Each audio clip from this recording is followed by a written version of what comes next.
NCU Yuji third year history student অ্যাসাইনমেন্টের উত্তর দেব ডিএসএইচআই 41 পেপারের এবং ডিএসএইচআই 42 ও বাকি পেপারগুলির উত্তরপত্র অ্যাভেলেবেল রয়েছে। এখান থেকে তোমরা 20-তে 20 পেয়ে যাবে এবং আমাদের সেন্টার থেকে এক্সাম সাবমিট করিয়ে দেওয়ার ব্যবস্থা রয়েছে।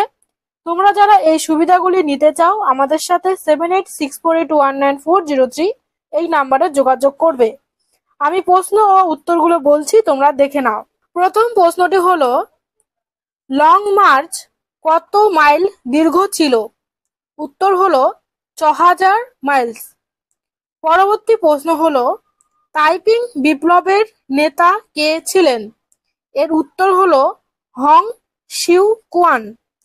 পরবর্তী প্রশ্ন হলো, পার্ল এস বার্ক তার কোন উপন্যাসে প্রাক আধুনিক চীনের সামাজিক চিত্র তুলে ধরেছেন? এর উত্তর হলো দ্য গুড আর্থ। পরবর্তী প্রশ্ন হলো, 1894-এ চীনের পুনরুত্থান সমিতি কে প্রতিষ্ঠা করেন?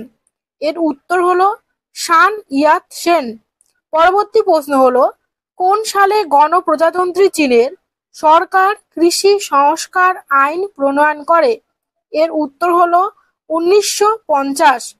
আমাদের সেন্টার থেকে খুব স্বল্প মূল্যে উত্তরপত্র এবং এক্সাম সাবমিট করিয়ে নেওয়ার জন্য তোমরা যারা আগ্রহী 7864819403 এই নাম্বারে যোগাযোগ করবে। পরবর্তী প্রশ্ন হলো, নানকিং এর সন্ধির মাধ্যমে কোন যুদ্ধের অবসান ঘটে? এর উত্তর হলো প্রথম আফিম যুদ্ধ। পরবর্তী প্রশ্ন হলো, চৌঠা মে আন্দোলনের সূচনা কোন সালে হয়েছিল? এর উত্তর হলো 1919। পরবর্তী প্রশ্ন হলো, কুওমিন্টাং দলের প্রতিষ্ঠা কখন হয়েছিল? এর উত্তর হলো 1912। পরবর্তী প্রশ্ন হলো, কোন রাজকীয় আদেশ 100 দিবসের সংস্কারের সূচনা করে? এর উত্তর হলো জাতীয় বিষয়গুলির ওপর সিদ্ধান্ত।